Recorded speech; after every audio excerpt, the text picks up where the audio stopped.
One section from 10 to 12. One to 3. Well, each of those 7 sessions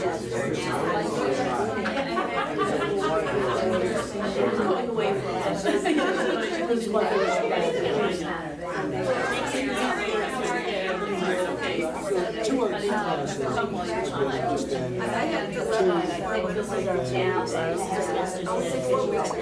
disappointment. To the same. Yeah, it's kind of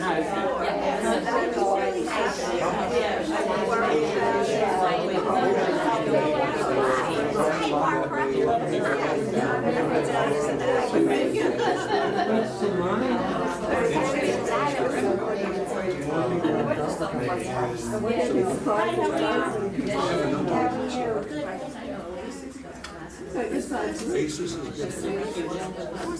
They're different. In my view, pick one of those chairs.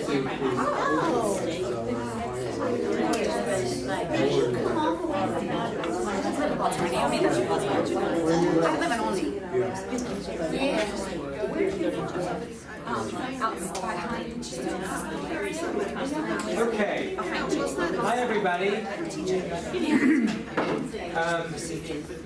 think the room's going to tip over.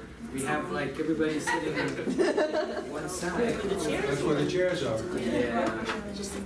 We should have seen how they were before the 15-year-olds fixed them. They're not so in line. All right. This is Rosh Hashanah 101. Maybe like 301 or 601. I'm very excited for everyone to be here. And this is the kind of class where, given what we're supposedly talking about, you can't expect me to have all the answers, because that would be impossible. We are recording this, and we'll see if that works. But I do have the questions, and I do have some things to show you and some ideas to share, and hopefully we'll have some discussion. But so first thing I want to do is give everybody a chance to introduce yourselves. We're going to make it quick because we have a nice group, but you have to say something about yourself in order for anyone to remember you. So please introduce yourself and just say one thing, just one, for those of you who need more. One thing that makes you crazy about the High Holy Days. One thing about the High Holy Days that just makes you. There's a seat there. Here, Phil. Why don't you even pull that one up? There's room there. So, who wants to go first? Ted? You can do that. Well, at least introduce yourself. My name is Ted Myerson, and I've been around here for a very long time. I'm Sue Taffet. I think the parking lot makes me. I come early, so I always get a really good space. But getting out. Lorraine Garmowitz, preparing for the holiday. Steve Ramos, this Care to elaborate? Sorry, I know this is quick, but It came out too fast and too abbreviated. I'm not a big fan of either. I'll say why. But Alice Harris, and I love the holiday. I guess I don't like when I don't know if the weather's going to be hot or cold. Where? No, it's what, it's going to be hot, but it's freezing in the I'm in the right place, right? This is how to approach the holidays if you're not sure you believe in this stuff, right? Just making sure I'm in the right place. Okay. Nancy, introduce yourself. One thing that makes you crazy about the holidays. Stuart Greenfire. I'm not sure I do believe in the services, and so I'm looking for some answers. Beverly Greenfire, and I would say probably, I know we celebrate 2 days because we don't know what day it is in Israel, and I'd like to understand these things because I don't really understand why. And my favorite service was the children's service because I could understand everything and it was fun.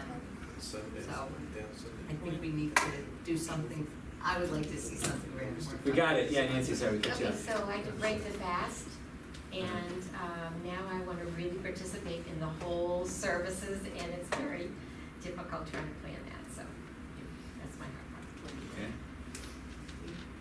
I'm Diane Bohr, and I think what bothers me the most is that it becomes faster and faster every year.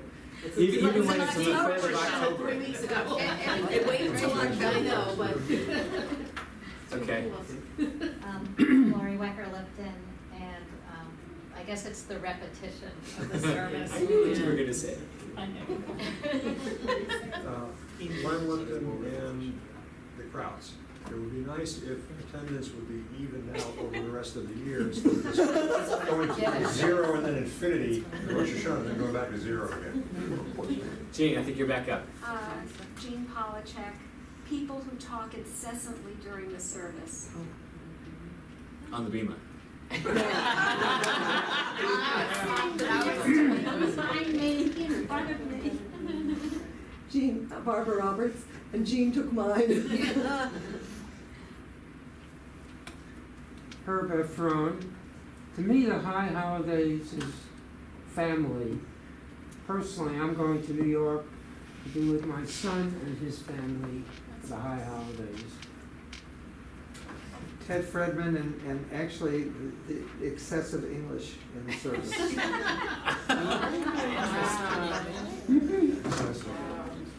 I'm Harriet Fredman, and I think it's harder to feel an emotional feeling towards the high holidays than it is on Shabbat.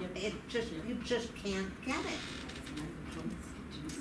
Rebecca Taffet, very similar, having a hard time focusing on praying despite the talking. Signa Wetrigan, and I guess it's reading the same English year after year that I find it hard to relate to and get me in the mood for the holidays. Phil Wontrob, it's really what gets me crazy is to have the rush home from work, grab a quick rush through dinner to be on time to chant Konidre. Judging by how everybody walks in at like 6:44 and 5 seconds, I think you're not alone here. It is a rush. Yeah, I'm Eileen Gruenfeld, and I have the same feeling that he has. I have to start preparing early, so the fast ends up being a lot longer than what it actually is, because you have to start eating that much earlier to get here on time. Art Fuchs. I think for me, it's also the repetition, and one part, to be even more specific, I believe it's in the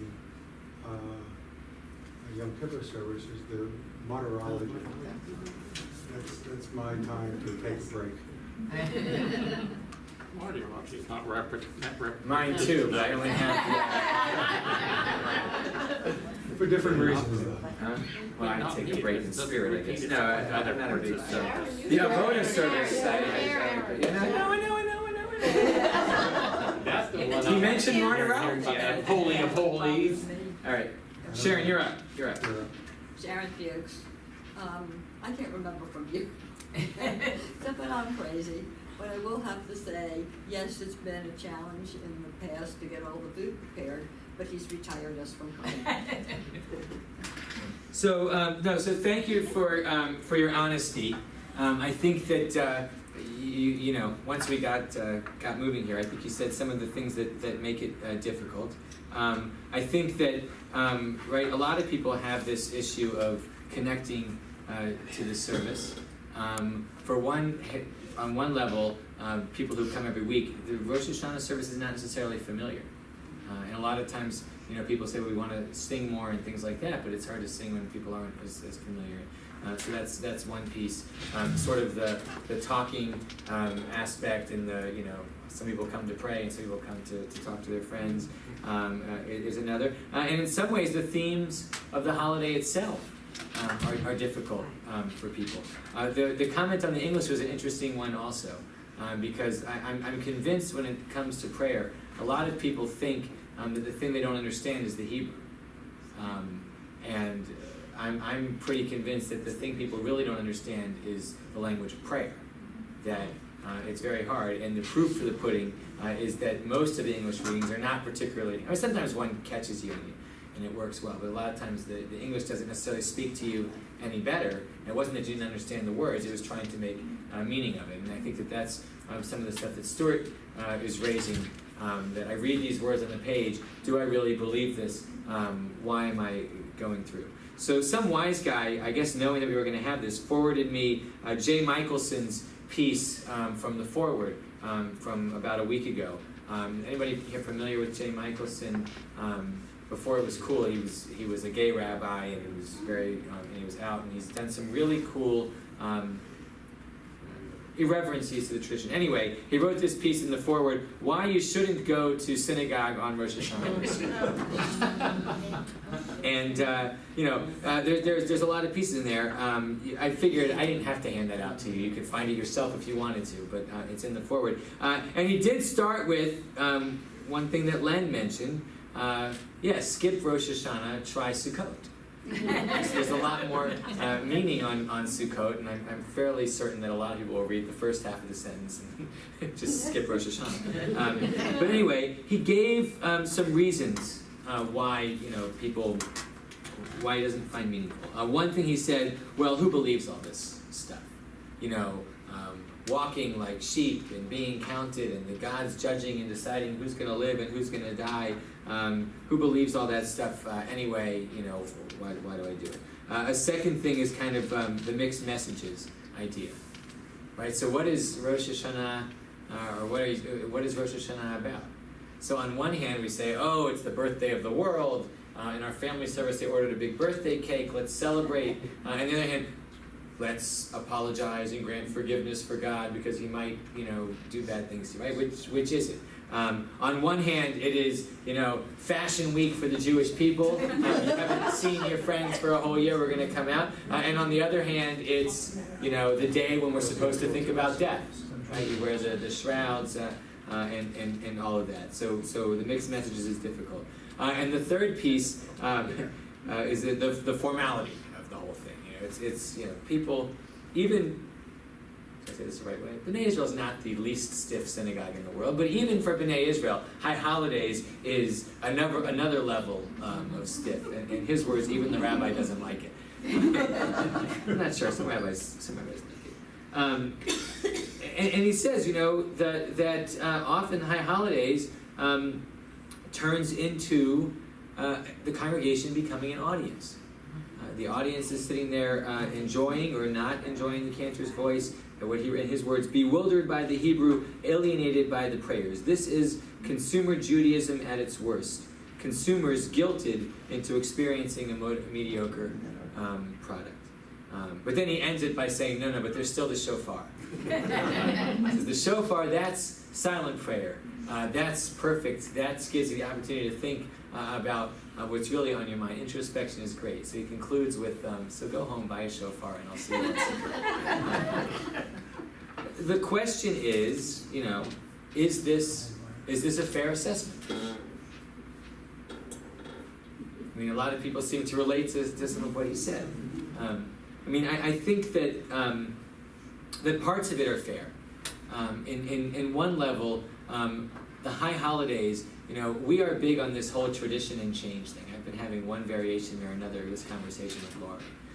That if, on one hand, our job as conservative Jews is to update the tradition and to bring it into modernity, and on the other hand, our job is to preserve tradition. And for the most part, when we hedge on the preserving tradition, what do you do with a tradition that doesn't speak to you? You have to reinterpret it. You have to think of new reasons. I gave the example before of Tisha B'Av. I'm not big on mourning the destruction of the temple when I'm sitting in Jerusalem and you can go visit the Kotel. On the other hand, there are other reasons why the fast might be meaningful. It's the one, remembering all of the sad days for the whole year. We do a lot of this reinterpreting and adding in there. And so I think that, my piece going on, I'm going to sort of show you some ideas, give you some things to think about, and try to create a mindset of things to think about when your instinct is to be bored. that maybe the instinct should be to try to find meaning somewhere. I will say that the history of Rosh Hashanah is that it was not always the holiday that it is today.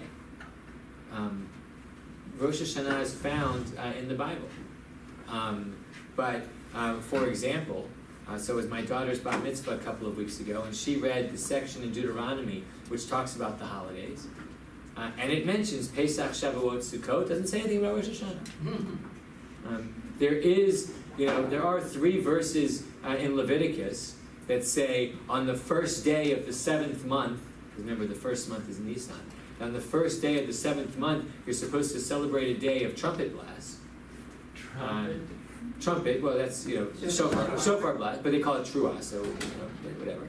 And there is, I think, 6 verses in Numbers where it says the same thing. You're going to celebrate this day with trumpet blasts and bring sacrifices, right? But nothing about judgment, nothing about teshuvah, none of that is in the Torah. The first mention of an elongated Rosh Hashanah is in the book of Nehemiah, which is one of the latest books of the Bible.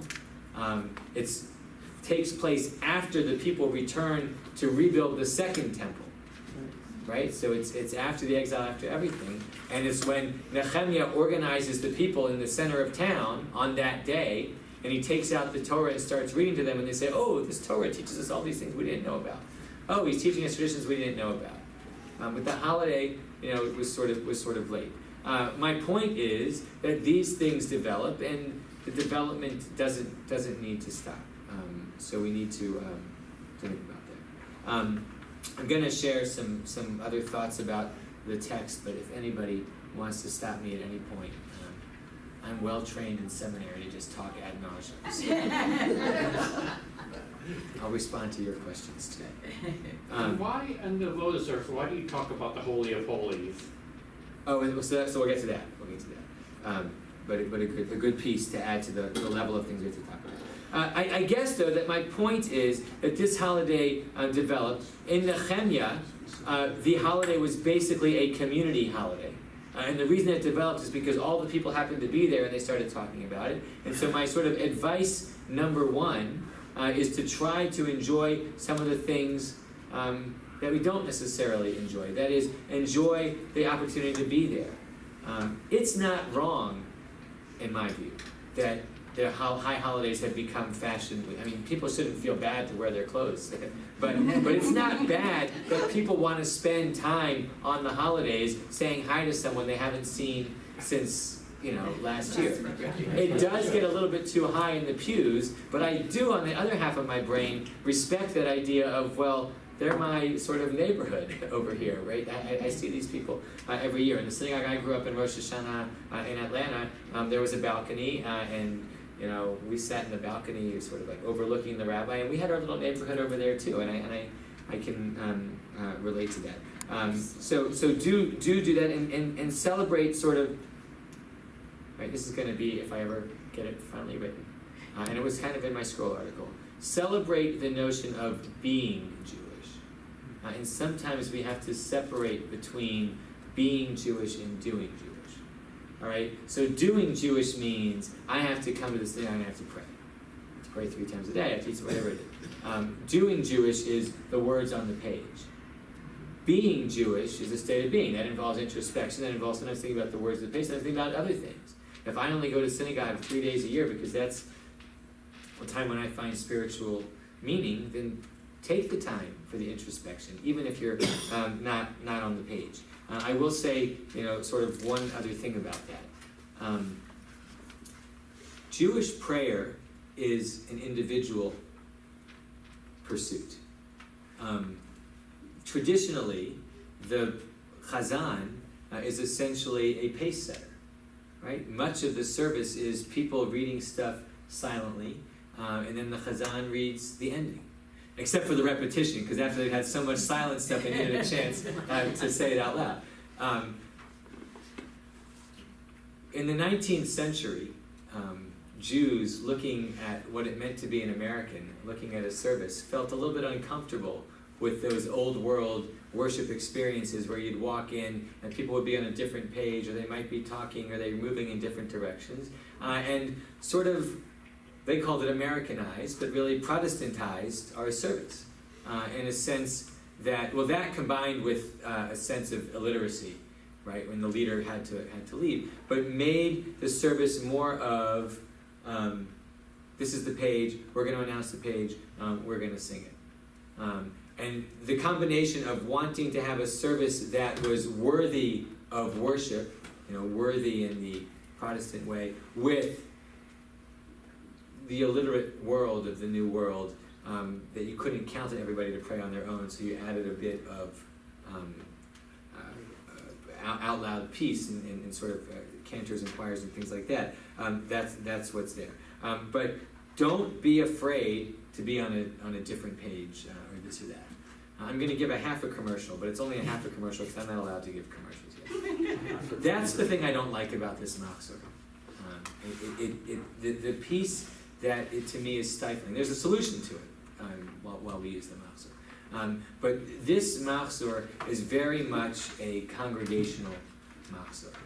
It's got some very nice readings in it, but it's very much designed for the rabbi to tell you what page to go on and to read the reading and stuff like that. I'm not doing a commercial, but the new machzor of the conservative movement, and if you're interested in buying one, you can do it. We're not using it at the synagogue, but one of the things that they did that's very different, and there was like a lot of question about whether this would be perceived as the page being too busy or an opportunity for reflection, but they stuck all of these commentaries around the outside, with the idea being that the rabbi is announcing the page for what's in the middle of the page, but if I want my mind to wander, here's some material to wander for. It looks like a Talmud. Huh? It looks like Yeah, like a Talmud. So I thought they were copying the art scroll, but maybe they're copying the Talmud. So that's something that's been put out by the who's been This is put out by the Rabbinical Assembly about 3 years ago. It's available to anyone, and if anybody buys one and wants me to help you repaginate it, so when they announce a page and they say what page, I'd do that for you in a second. But it is a resource. Even within Machzor Chadash, though, you just have to flip the page for it. So you get to this, Unatana Tokef. We'll just look for a second and we'll come back to it.